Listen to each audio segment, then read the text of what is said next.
ARSA নেতা আতাউল্লাহ গ্রেফতার হয় বাংলাদেশের নারায়ণগঞ্জ জেলার সিদ্ধিরগঞ্জ থানায়। সিদ্ধিরগঞ্জ থানার দুটি মামলা, ময়মনসিংহ জেলার দুটি মামলা, কক্সবাজার জেলার দুটি মামলা, বান্দরবান জেলার দুটি মামলা সহ ৮টি মামলা হয় আরসা প্রধান আতাউল্লাহর বিরুদ্ধে। আরসা প্রধান আতাউল্লাহ রোহিঙ্গাদের বিদ্রোহী সংগঠন আরাকান রোহিঙ্গা স্যালভেশন আর্মির প্রধান। বিগত সময়ে এই বিদ্রোহী সংগঠন দীর্ঘদিন ধরে আরাকানের ভিতরে যুদ্ধ চালিয়ে আসছিল।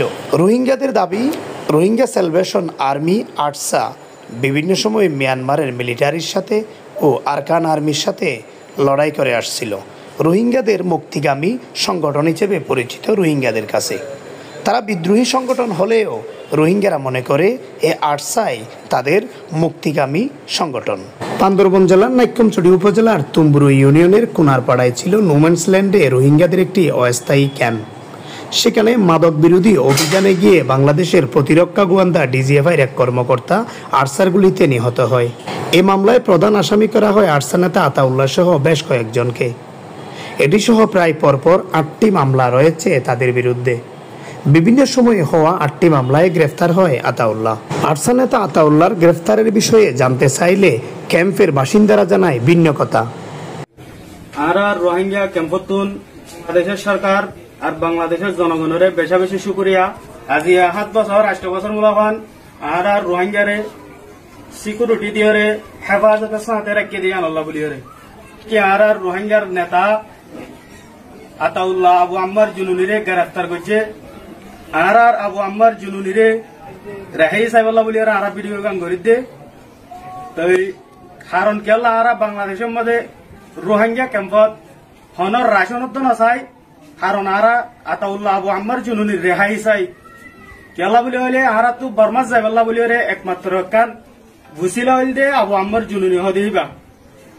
তো বাংলাদেশের সরকার আর বাংলাদেশের জনগণ ডাক্তার মোহাম্মদ ইউনুস স্যারের হইতে লই বেগুনের একখান অনুরোধ আর রোহিঙ্গার নেতা আবু আম্মার জুনুনিরে রেহাই করে দিবাইলে বেশি বেহতর হব। রোহিঙ্গাদের দাবি, দীর্ঘদিন ধরে আরাকানে মিলিটারি তথা জান্তা সরকার এবং আরাকান আর্মি মিলেই তাদের জায়গা সম্পদ দখল করে নিয়েছে। বিভিন্ন সময় রোহিঙ্গাদের উপর চালিয়েছে নির্যাতন, নিপীড়ন। তাতে প্রাণ বাঁচাতে ১২ লাখের বেশি রোহিঙ্গা ২০১৬ এবং ১৭ সালে বাংলাদেশে পালিয়ে আসে। এতে করে একটা রোহিঙ্গাকেও ফিরিয়ে নেয়নি তারা। তাই রোহিঙ্গারা মনে করে রোহিঙ্গা স্যালভেশন আর্মি আরসা তাদের মুক্তিকামী সংগঠন। তারা এই সংগঠনের মাধ্যমে আরাকান আর্মির সাথে যুদ্ধ চালিয়ে যাবে, এমনটাই দাবি করে রোহিঙ্গা যুবকরা।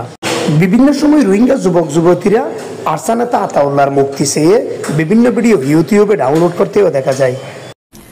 Assalamu alaikum.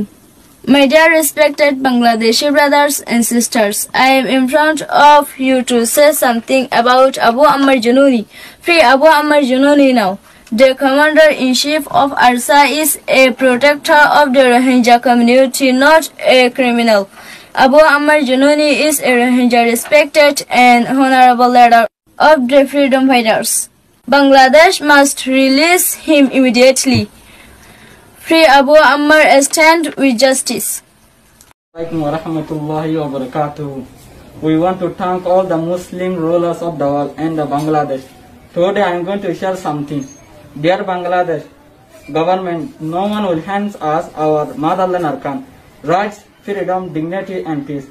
We Rohingya must reclaim them with our own hands and by sacrificing our blood own hands. And our leader, commander-in-chief Hafez Ataullah Abu Ammar Jununi stood in Arakan's forest to defend our people. Self-defense is not a crime. It is the duty of a protector of Islam and humanity. For the sake of Allah, Muslim and humanity, we ask you to release our honest, faithful leader. He is not our commander, but the heart and the hope of Rohingya people. Free Abu Ammar Jununi. Free Abu Ammar Jununi. Free Abu Ammar Jununi. এদিকে স্থানীয়দের দাবি, রোহিঙ্গারা দিন দিন তাদের জনসংখ্যা বেড়েই চলছে। দীর্ঘদিন ধরে বাংলাদেশে রোহিঙ্গারা থাকা মানি এক অভিশাপে পরিণত হচ্ছে উকিয়া টেকনাফ তথা পুরো বাংলাদেশ। রোহিঙ্গারা যে কোনো সময় তাদের নিজ দেশে ফিরিয়ে যাক, এটাই চায় স্থানীয়রা। দিন দিন অপরাধ বেড়েই চলছে, খুন গুম অপহরণ যেন কমছেই না। রোহিঙ্গারা নিজ দেশে ফিরিয়ে যেতে এখন বাধা একমাত্র আরাকান আর্মি। এখন আরাকান আর্মি তাদের একমাত্র বাধা হয়ে দাঁড়িয়েছে। রোহিঙ্গারা কোনোভাবেই ফিরতে পারছে না। জাতীয় সংঘ সহ বিশ্বের বিভিন্ন দেশকে অনুরোধ জানিয়েছে রোহিঙ্গারা যাতে করে সেফ জোন তৈরি হয়ে রোহিঙ্গারা নিজ দেশে ফিরে যেতে পারে, সেটি চায় সাধারণ রোহিঙ্গারা।